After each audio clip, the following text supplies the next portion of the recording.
Përshëndetje të gjithëve, mirë se vini në një tjetër episod të Just Business. Ju e dini tashmë që është një podcast ku nuk flitet vetëm për biznes.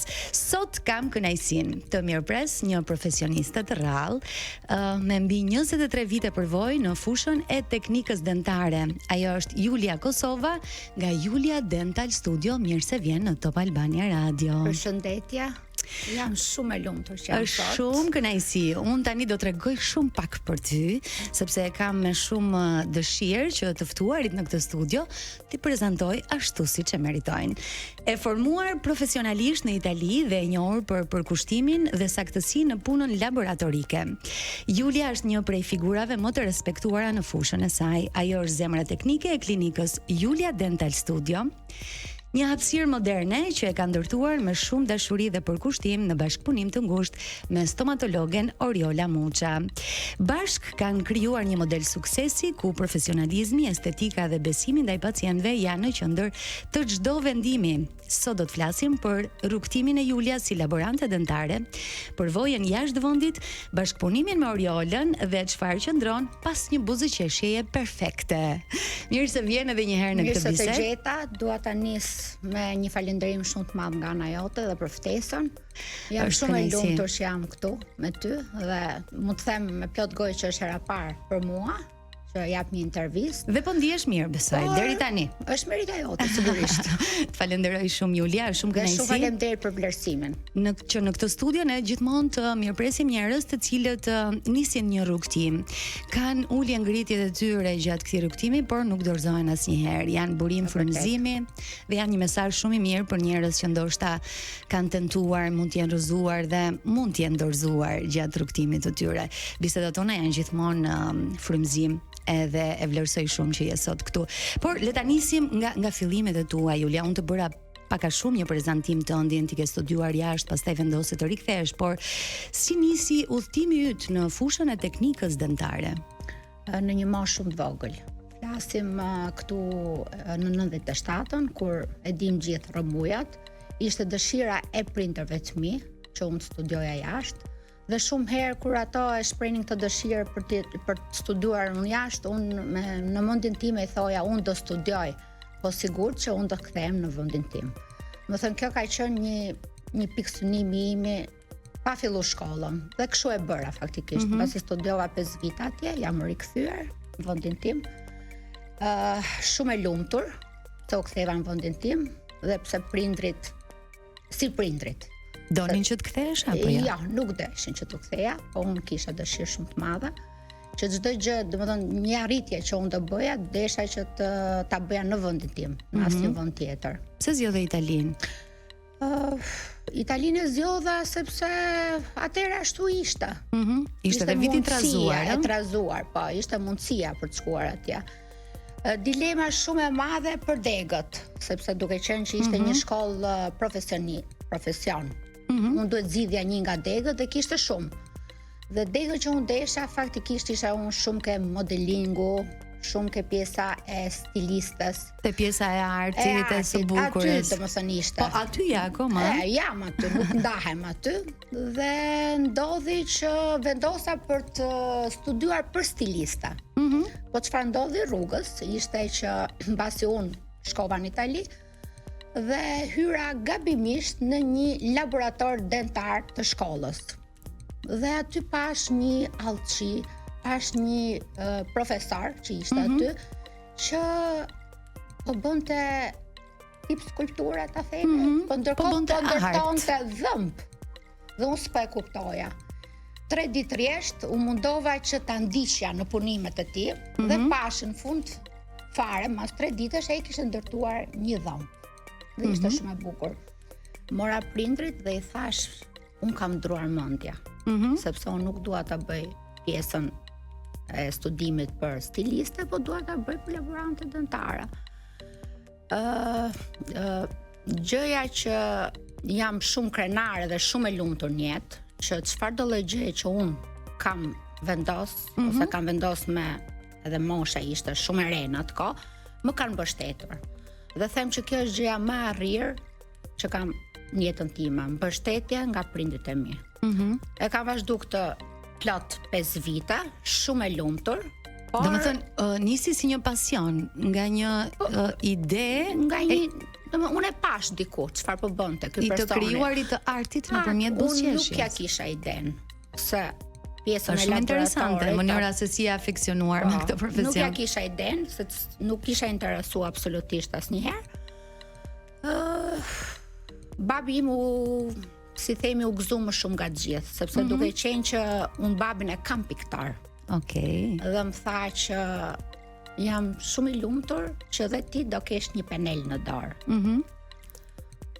Kështu ndodhi 5 vite, por mos harrojmë që gjatë këtyre 5 viteve unë mund të kem marrë dhe rreth 5-6 herë në Shqipëri, sepse sa herë që ne kishim pushime, sa herë kishim festa, isha e vetmja që do merrja rrugën për të ardhur në Shqipëri.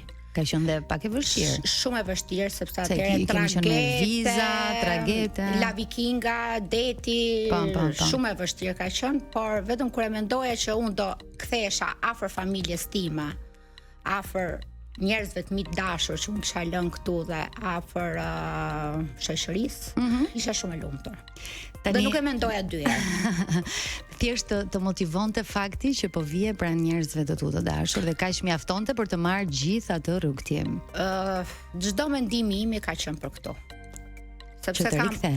Sepse kam pas një lidhje shumë të veçantë me familjarët e mi dhe me familjarët. Po. Tani, doja të pyesja pak si ishte rikthimi në Shqipëri pas studimeve në Itali, por do ta bëjmë më njëherë pas publicitetit.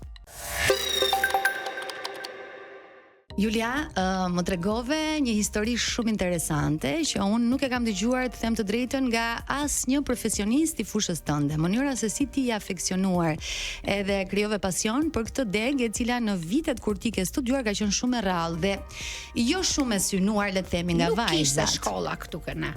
Pas jam kthyer unë, pastaj u hapën dhe shkolla për laborante dentare. Le të themi që kam qenë kur jam kthyer e para, kanë qenë nga turq, sepse në atë kohë ato ishin këtu laborant dentar dhe kam qenë unë. Tani si ishte kjo përvoja e rikthimit në Shqipëri dhe pastaj fillimi i punës këtu? Dita më e lumtur e jetës time, them me plot gojë. Vërtet? Po. Kishe vështirësi në fillim? Para. Si nisi rrugtimi? Mbështetja ka të bëjë shumë në jetë. Mbështetja e prindërve është gjë më e rëndësishme. Se flasim, unë kam qenë në një moshë shumë të vogël, se ti ke 17 vjeç, nuk është e lehtë as për prindrit, për asnjë. Në fakt, ti deri tani e shpjegove se çfarë bën një laborant dentar, por ka shumë njerëz në fakt që nuk e dinë saktësisht. Pra, nëse thuhet laborant dentar, mendojnë që ti strukturon dhëmbët, por është shumë më tepër se kaq, ë? Është gjysma punës, tamam. Pavarësisht që këtu ne laboranti gjithmonë është në prapasken, themi ne. Po unë jam nga ato laborante. Por është pjesa e dukshme e buzëqeshjes. Patjetër, jam nga ato laborante që çdo punim unë e kam ndjekur vet. Domethënë në çdo pacient nuk kam qenë larg pacientit sigurisht, por kam qenë shumë e interesuar për përfundimin e këtij të rezultate. Për mënyrën se si do të shkojë gjithë procesi. I kam çdo gjë vet. Pra me pak fjalë, backstage ka shumë rëndësi në një produksion, le ta quajmë kështu, duke qenë se jemi në një studio. Është shumë i rëndësishëm. Studio mediatike. Backstage edhe në programe Julia televizive ka rëndësinë e tij, sepse ajo pastaj që është dukja, është rezultati dhe buzëqeshja finale. Sa ndikim ka laboratori në këtë rezultat? Do të pyesja unë, por ti sapo më the këtë gjë dhe jam shumë e qartë në gjithçka që ju bëni në laborator dhe do ndalem pikërisht tek Oriola. Oriola, që thoni ju, është bashkëpunëtorja për shumë vitesh e Julias. Plot 15. Nuk donte ta shoqëronte sot, por ka shumë vite që e shoqëron në një rrugtim të suksesshëm në një biznes i cili ka bërë të qeshin shumë njerëz. Si u njohe? Dhe si lindi kjo ideja për të ndërtuar së bashku një biznes të tillë? Oriola është bekim në jetën time dhe është me plot gojë them që është gjysma ime më e mirë. Është fat. Janë ca gjëra them unë janë të shkruajtura. Në ambientin ku unë kisha punën, Oriola ishte shumë afër, pothuajse 100 metra me mua me shtëpi. Dhe 10 vite unë Oriolën as më kishte parë, as e kisha parë. ndodhi në kafe aty afër kur unë isha me një pacient dhe po bisedoja për puna dhe Eriola ka qenë me Tjomën dhe po fliste me Tjomën për punën. Kur kam dëgju zërin e Eriolës, mu duk sikur po flisja unë. Ishte po i njëjti zër. Dhe ktheva kokën. Dhe përshëndeta dhe i thash dentisteja? Po, tha. Ulëm në kafe, vazhdum bashkëbisedimin, Eriola në atë kohë punonte diku tjetër. Dhe unë po e mendoja gjatë kësaj kohe, thosha sikur kjo ta lej punën, sikur bashkëhapim sepse ishte një shtys për të hapur unë një klinikë dentare. Po, ishte duke e menduar në të periudhë. Nuk është se s'kisha mundësi për të hapur, po mu dukte një përgjegjësi e madhe, se duke qenë që unë jam e fokusuar tek puna ime dhe s'dua të merrem asgjë tjetër. Ishte përgjegjësi e madhe. Por nuk e di pse Zoti ndoshta sodhe rolën në jetën time për të bërë këtë hap. Dhe është një marrëdhënie që funksionon shumë mirë. Është marrëdhënie mund të them perfekte. Perfekte. 2 bashkëpunëtore, 2 gra të suksesshme, ngrehin një biznes i cili e thash dhe më parë ka bërë të qeshin shumë njerëz, por le të ndalemi pak edhe tek kjo marrëdhënie, jo vetëm midis ju të dyjave, por tek ndarja e punëve, sigurisht që ti ke pjesën tënde, Oriola është stomatologe, por tek pacientët. Pra, cila prej jush është më e përfshirë në bisedimin? Ne nuk bëjmë pa njëra tjetrën, asgjë. Prandaj e thash perfekta, që do të thotë që çdo gjë ne e bëjmë bashkë. Jeni grindur ndonjëherë? Absolutisht asnjëherë. Nuk e di se çfarë është grindja. Më vjen shumë mirë që e dëgjoj këtë, sidomos për një bashkëpunim që ka vite që funksionon, edhe ka vite që tregon se gratë po, ja dalin. Gratë nëse bashkohen dhe kuptojnë dhe e din shumë mirë rolin e njëra tjetrës, mund t'ja dalin, jo vetëm për të ngritur një biznes të suksesshëm, por të kenë edhe një marrëdhënie shumë të mirë me njëra tjetrën. Për të qenë të lumtura. Patjetër që po. Kjo është gjë e rëndësishme. Për këtë po luftojmë që të kemi ne ja kemi shumë gjëra në jetë. Ne ja kemi arritur. Dhe ja keni arritur shumë mirë, fakti që pacient të panumërt prej shumë vitesh tashmë e tregojnë më së miri këtë, sepse fakti që rikthehen, do të thotë që kanë një besim të jashtëzakonshëm tek ju të dyja. Cili është një moment që do ta kujtosh gjithmonë me Oriolën në këtë rrugtim të përbashkët, se besoj do të keni pasur. Kemi shumë vite dhe kam shumë momente të bukura me Oriolën, sepse unë me Oriolën nuk ndaj vetëm pjesën e punës. Por ne jemi pothuajse gjatë gjithë kohës bashkë dhe mbas dita kur kemi kohë të lirë. Çdo gjë ne e bëjmë bashkë. Pra është për te ndodh ndonjëherë për shembull që dua unë një ditë të bëj pushim, i them Oriolës, a e bëjmë pushim sot? Do e bëni të dyja patjetër. Sepse nuk rrim dot pa njëra tjetrën. Pra është një marrëdhënie përtej bashkëpunimit në biznes. Sa shpesh je në kontakt direkt ti me pacientët apo je gjithmonë në backstage siç e them? Jam gjithmonë në kontakt me pacientët, sepse çfarë ndodh? Kam menduar shumë herë që ta zgjeroj këtë gjë, ose të hap një biznes, ose të hap një klinik tjetër, por nuk e kam bërë për të vetëm në arsye. Pacientët jam mësuar gjithmonë të jemi ne prezent. Kjo është edhe e favorshme dhe jo nga janë. Po unë jam e lumtur për të gjën, sepse jemi ne gjithmonë aty, nga fillimi deri në fund. Duan kontaktin me ju të dyja gjithmonë. Dhe e kemi pak problem tek pacientët, sepse është edhe një gjë tjetër kur pacienti vjen, unë nuk jam, ai më kërkon mua, unë detyrohem, mund të kem një punë, do ta lej atë punën se s'bën, do të kthehem prap. Më thonë, kjo edhe mund të themi na ka penalizuar pak. Po kështu kemi desh ta krijojmë këtë gjë. Kështu keni vendosur. Kështu do vazhdojmë ta bëjmë deri në fund. Kam përshtypjen që nuk ndryshojmë dot në këtë moshë, apo jo? Dhe s'dua të ndryshoj. Jam shumë e lumtur me veten time. Nëse e kemi të formuar në këtë formë karakterin, nuk ndryshojmë dot në këtë moshë. Dhe pikërisht tek këto ndryshimet, do doja të ndalesh pak tek pjesa jote emocionale. Do doja të na kujtoje nëse dikush nga pacientët të ka prekur edhe emocionalisht, se jam shumë e bindur që ti përfshihesh. Unë jam shumë emocionale dhe pse dukem që jam kështu e fortë. Po jam. Kam shumë rasta, duke qenë 23 vite normal që janë po një rast dua ta prek që ka qenë një paciente nga Anglia, që erdhi, mund të themi me pak besim, po për mua shumë e rëndësishme besimi tek pacientët. E kam gjën më kryesore, themi primare. Dhe ishte pak dyshim se çfarë do ndodhte. Dhe në momentin që i kam vendosur dhëmbët, është çuar domethënë nga poltroni, sa un po i thoja që prit se s'kam mbaruar. Dhe ajo erdhi me një përqafim që ishte shumë i ndjerë. Ja ke parasysh ato përqafimet me gjithë shpirt, po ne I duam ato. Sa ato përqafime duam, më puthi duart dhe vetëm çanta. Ka qenë një emocionova. Po, ka qenë një moment, një nga momentet më të bukura të jetës time. Do e kujtoj gjithmonë me mall shumë. Dhe ishte, mos them një forcë, ti merr një energji tjetër, bësh më e fortë, ke më shumë dëshirë për të punuar. Ke më shumë dëshirë durosh buzëqeshje, që të marrësh këto përqafimet e sinqerta. Se jo. Është shumë interesante kjo marrëdhënie që bëhet, sidomos me profesionet të cilat kanë të bëjnë me njerëz që ju rikthen vetbesimin, ju rikthen buzëqeshjen, por jam e sigurt që tek ju vijnë edhe persona të cilët mund të kenë një histori ndoshta që fshihet pas një buzëqeshje të trishtuar. Kujton diçka të tillë? Apo je natyrë që nuk I pyet pacientët?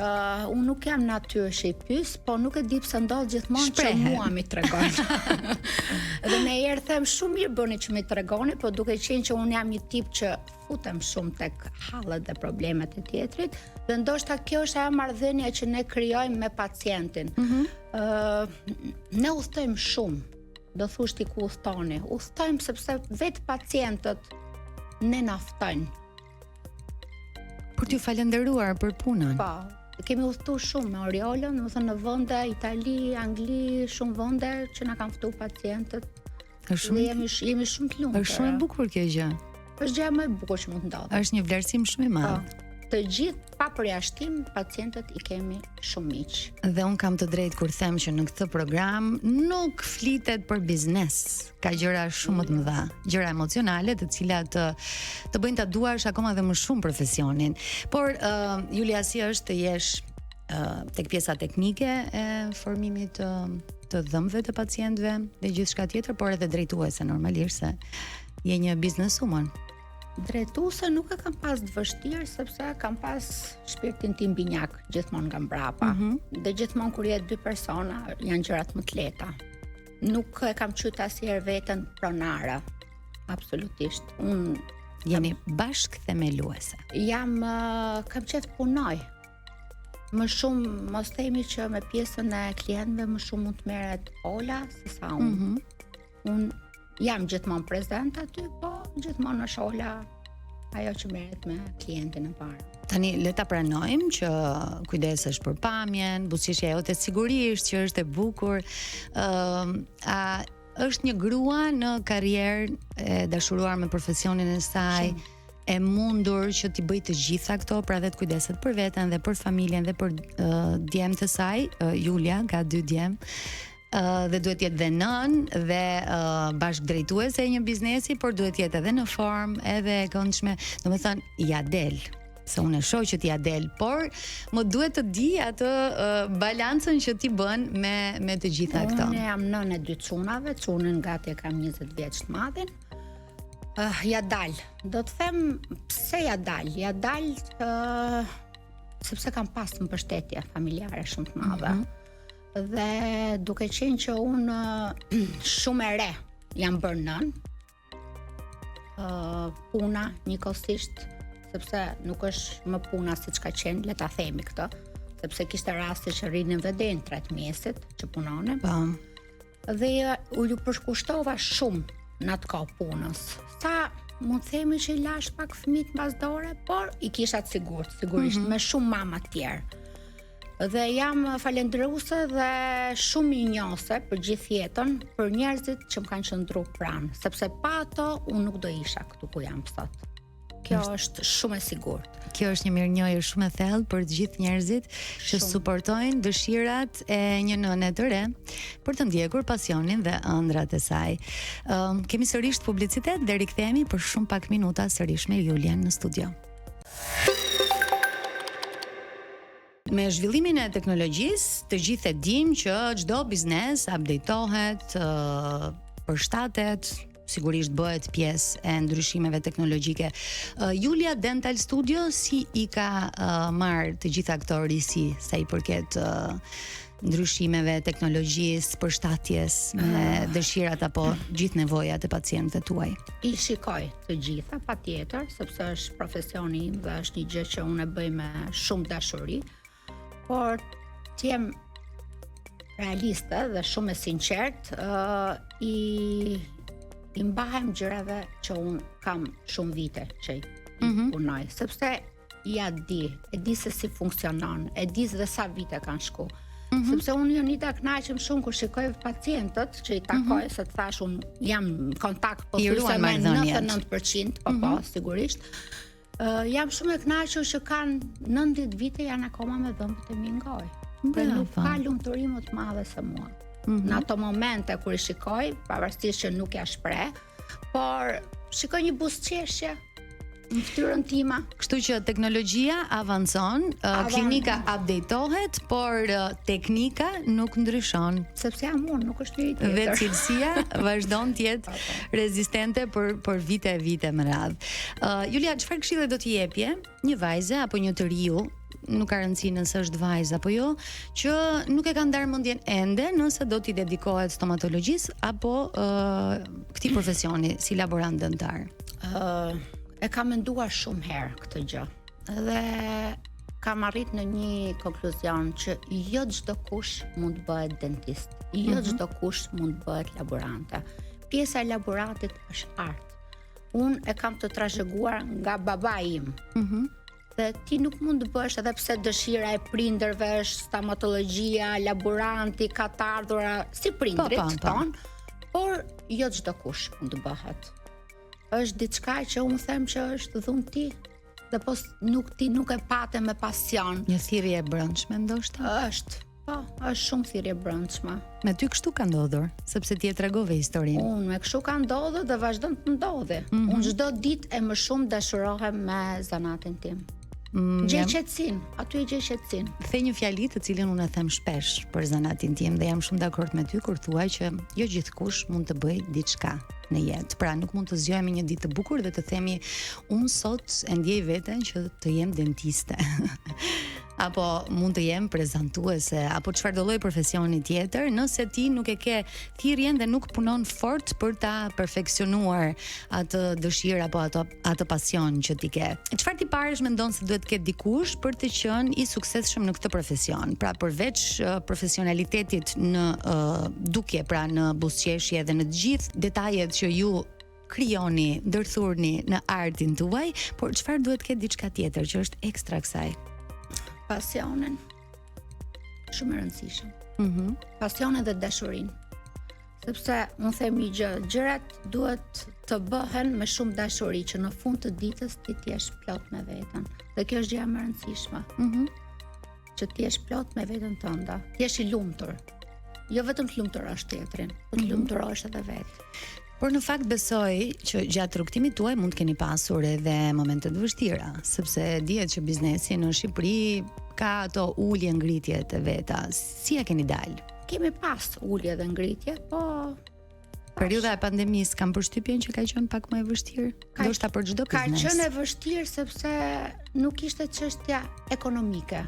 Ishte çështja që srim dot pa punë. Do thonë unë jam një person që nuk rrit dot më shumë se 2 ditë për të marrë atë penelen dhe për të bërë diçka. E kam, domethënë aty gjej vetveten, aty gjej forcën, aty gjej qetësinë, gjej dashurinë, gjej shumë gjëra. Jonida, unë jam e plotësuar. Domethënë me anë të profesionit tim, jam e plotësuar me anë të familjes time. Jam shumë e lumtur. Faleminderit Zotit. Kjo është më kryesorja. Po thoje që ke 2 djem. edhe jam shumë e sigurt që edhe ata të suportojnë në gjithë këtë rrugtimin tënd, por a ka ndonjëri dhuntin tënde, pra ka shprehur këtë dëshirën për të ndjekur të njëjtën rrugë? Asnjëri. Nuk e ka. Janë të prirur për diçka tjetër? I ka marrë shumë herë, domethënë në punën time. E kam parë që nuk kam pas në interes të madh dhe në momentin që kam parë që s'kam pas interes, nuk i kam afruar më, sepse nuk dua të lejë të lirë. Dua që të zgjedhin, dua që të gjejnë atë çfarë dua të bëjnë. Por nuk jam e lumtur akoma 100%, po çuni i madh ka shprehur për të bërë shkollën e lartë për mjekësit të përgjithshme, as për dentist as gjë. Shumë mirë. Kështu që pakton është ke pjesa mjekësisë. Po është tek mjekësia. Nuk është larguar. Ndoshta ka shërby pak, e nejt me mamin kjo puna. Dhe ke bërë shumë mirë që i ke mbajtur pranë vetes dhe që i lë të lirë pastaj të bëjnë zgjedhjet e tyre. A mendon se në Shqipëri shumë gra të cilat mund të kenë profesionalizëm, por ngurojnë të dalin në një biznes me vete sepse ndoshta i friksohen dështimit. Çfarë do t'i thoje atyre? Kur kam hapur biznesin ka qenë 2009, shumë shpejt, shumë e vogël, dhe kanë qenë kushte të tjera patjetër. Dhe tani nga një anë nuk e ve dhe faj se vështirë është, sepse çdo biznes gjërat kanë ndryshuar, janë shumë afër njëra tjetrës, ka një probleme themi ne. Megjithatë unë them po nuk guxove. Nuk kuptosh kurrë nëse ja vlejti apo jo. Kështu që guxoni. Ulje dhe ngritje ka plot. Goca të dashura, sepse mundet që pas disa viteve të takohemi bashk dhe të bëjmë një bisedë si kjo që unë po bëj sot me Julia. Të bëjnë atë çfarë ato i bën të ndihen mirë. Po thoje pak a shumë që e ke menduar ndoshta që dhe mund të keni një zgjerim të klinikës tuaj. E sheh si mundësi në të ardhmen apo thjesht ke hequr dorë? Kam hequr dorë për të vetmen arsye. Jam dedikuar shumë fëmijëve, sepse duke qenë që janë në një moshë delikate, koha, sepse puna jonë është pa orar, themi kështu, nuk kemi një orar të përcaktuar. Kështu që jam përkushtuar fëmijëve. Kam plot 10 vite gati që bëj gjysmë dite, bëj punën të gjysmë dite përkushtohen fëmijëve. Është dhe ky problemi pacientëve, që do të thotë që dhe sikur unë të hap një klinik tjetër, duhet të jesh në të dyja njëkohësisht. Kështu që kam hequr dorë pak dhe sakt. Më mirë kështu. Ta lëm pak profesionin tani, sepse dua të flasim pak edhe për Julian si në raport me fëmijët e tu. Domethënë ti i përmende, po ju përkushtohesh së fundmi sepse janë në një moshë delikate, po dua të di nëse je nën tolerante apo je shumë e tolerante, sepse edhe prindrit e mi më kanë lënë mua të lirë. Kështu që dhe unë kam bërë po të njëjtën gjë që kam bërë prindit e mi me mua. Mund të merret ndonjëherë si e mirëqen kjo toleranca e prindërve apo ka fëmijë që e kuptojnë dhe marrin më të mirën në saj? Unë kam zgjedh këtë rrugë që të bëj me fëmijët e mi, që të jem tolerante dhe jam munduar shumë që t'i kem shok. Domethënë të më tregojnë çdo gjë dhe të jem në kontakt gjithkohës me Brezi tani ka ndryshuar patjetër, por ne mundohemi. I vogli është në adoleshencë. 13. Ndërsa i madhi është 19 dhe më në fund ka vendosur se çfarë do të bëj. Pra, ke ushqyer edhe një siguri dhe ata tashmë e dinë se çfarë duan të bëjnë apo jo, të paktën i madhi që ka zgjedhur mjekësinë e përgjithshme. Kjo është shenjë shumë e mirë. Do të thotë që toleranca jote ka funksionuar. Them se po dhe shpresoj që të ketë po të njëjtin fat që kam pasur unë, sepse gjërat thamë që janë zinxhir. Janë zinxhir dhe kam përshtypjen që njerëzit udhëhiqen edhe jo vetëm nga pasioni, po edhe nga energjia e mirë. Pra, nëse unë e kuptoj nga takimet tona, unë e kuptoj që ti je nga ata njerëz që e shikon gotën gjithmonë gjysmë plot. Ha? Apo gaboj? Jo, nuk gabon ti asnjëherë. Kështu që e gjithë kjo energji, ky pozitivitet që ti akumulon, pastaj të kthehet edhe në benefite jo vetëm profesion, po edhe nga ana jote shpirtërore me djemtë të tu. Teksa flasim bashk, kuptoj që në biseda të ndryshme me gra apo vajza të ndryshme, shoh që një tjetër problem për gratë biznesit mund të ketë qenë dhe fakti që janë gra. Pra, në profesionin që keni ju, sigurisht që ka gra dhe burra, por ndonjëherë preferencat ose paragjykimet bëhen edhe me anë të gjinisë. I keni hasur ndonjëherë këto lloj paragjykimesh apo? Jo, nuk e kam. Nuk ka qenë asnjë problem. Ka ndikuar fakti që ke studiuar në Itali apo? Jo, nuk ka ndikuar. Fakti, se unë nuk është se e them shpesh që unë kam studiu në Itali, sepse unë du Shqipërinë. Duhet ta thuash, ja e tham sot, e saktësuam. E saktësuam sot. Po ta desha kaq shumë Italinë, mund të rija në Itali, po ja. Tu bën ndonjë ofertë kur isha atje? Po, patjetër që po. Po ja. Dhe ti refuzove me shumë dashuri për të ardhur në Shqipëri. Më pëlqen shumë që e dëgjoj këtë Julia nga ti, sepse sigurisht që flasim në vite të vështira. Në 97-ën, ku të gjithë mendonin të largoheshin nga Shqipëria, ti zgjodhe të shkoje të studioje dhe të riktheheshe. Por e trisht është që edhe në ditët që ne sot flasim, ka shumë të rinj që ndoshta i kanë humbur shpresat. Ka shumë të rinj që i drejtohen aplikimeve për të shkuar dhe për të punuar jashtë vendit. Ashtu sikurse ka edhe të rinj të cilët zgjedhin që të gjithë potencialin e tyre ta bëjnë atë dhe ti je një nga këto vajza dhe unë të komplimentoj për këtë. Faleminderit, unë nuk largohem nga Shqipëria. Dhe bën shumë mirë. Dhe bën shumë mirë. Tani ta kalojmë pak tek një tjetër pjesë shumë delikate. Ti po thoje që delikate për negocat, pra janë këto kortezitë që ne marrim dhe jam shumë e sigurt që ti në klinikën tënde merr. Ti dhe Oriola bashkë, vetëm për mirësinë që ju ofroni pacientëve, por edhe për mënyrën se si shfaqeni aty. A je gjithmonë e kuruar? Gjithmonë. Shumë veta më thonë, a punon parukiera? Por ti në fakt je tek pjesa e Kështu gjithmonë faktikisht, kështu gjithmonë kam qenë. Më pëlqen shumë sepse kjo bisedë më tregon shumë qartë që kur qëllimet janë të vendosura dhe fuqizimi i bizneseve me gra të shkojnë në rrugën e duhur, është fiks programi që e tregon më së miri këtë gjë. Shkëputemi edhe një herë dhe do të rikthehemi edhe për pak minutat e fundit me Julia në studio. Ja ku jemi sërish, jemi drejt fundit të kësaj bisede, edhe mua më pëlqen shumë që të di nga Julia, duke qenë se po e mbyllim bisedën, por gjithmonë dua të marr një mesazh që vjen nga një zë, nga një eksperiencë shumë vjeçare, një eksperiencë suksesi do të thoja unë. Cili do të ishte mesazhi yt për të gjithë ata që po dëgjojnë në këtë moment këtë podcast dhe janë frymëzuar dhe kanë marrë një energji shumë të mirë pozitive nga ty sot? Mesazhi im do ishte çdo gjë që bëni në jetë bëjeni me zemër. Nuk ka rëndësi se çfarë bëni. Absolutisht, rëndësi ka që ta bëni me zemër. Sa do të lodheni, sa do të shihni, le të themi, ndonjëherë edhe ditë të vështira në profesionin tuaj, mjafton që në fund të tunelit të gjeni gjithmonë atë dritën edhe t'ju bëj të ecni përpara. Sepse kalojnë shumë gjërat shumë shpejt kur i bën gjërat me zemër. Unë e kam të testuar, e flas nga përvoja. 23 vite janë mos e mjaftueshme për të dhënë këtë mesazh. Çfarë qetëson pas një dite të lodhshme pune? Kur shikoj fëmijët e mi. Okej. Është shumë e rëndësishme kjo pjesa dhe pra dita jote është me fytyrat e atyre të dyve. Dhe kur i telefonoj ose i çoj një mesazh pacientëve dhe i them si jeni dhe më thotë top fare.